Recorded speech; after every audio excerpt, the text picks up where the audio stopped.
un enseignant et tu voudrais que tes étudiants s'investissent un petit peu plus dans l'apprentissage, ben, il va peut-être falloir que tu t'investisses un peu moins dans l'enseignement. L'une des situations les plus frustrantes, les plus pénibles, blessantes même pour un enseignant, c'est d'avoir des étudiants qui ne participent pas. Ils sont là, ils font un peu, mais pas assez. Tu dois peut-être connaître ces étudiants qui te regardent dans le blanc des yeux sans réagir, même lorsque tu leur poses une question directement. T'es pas le seul à vivre cela parce que personnellement, je connais quelques enseignants qui sont dans le même bateau et qui soupirent après le jour où leurs étudiants connaîtront ce réveil, c'est-à-dire ce moment où ils seront conscients du rôle qu'ils ont à jouer dans le développement de leur propre apprentissage. Mais ce que beaucoup d'enseignants ne savent pas, c'est que les moyens que les étudiants mettent en œuvre pour apprendre et étudier sont influencés par leur propre façon d'enseigner. Ben oui, je sais, tu vas le dire, c'est encore la faute des enseignants si les étudiants ne savent pas comment apprendre. Personnellement, c'est pas ce que je pense, mais il me semble que certains auteurs pensent qu'il y a un lien à établir.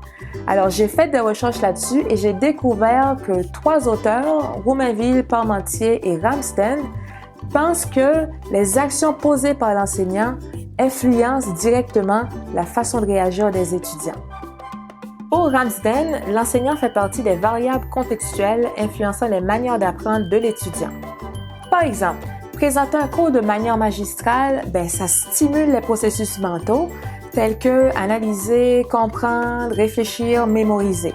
Réaction, tes étudiants sont concentrés, ils prennent des notes. À la rigueur, certains vont poser des questions pour clarifier.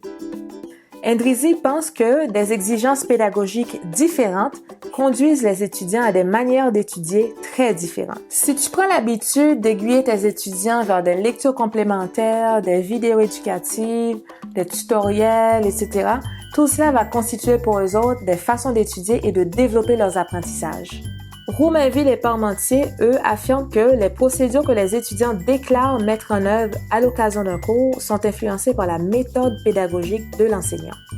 Si tu demandes à tes étudiants de réaliser une étude de cas, ils vont chercher à mobiliser les apprentissages ultérieurs par divers moyens.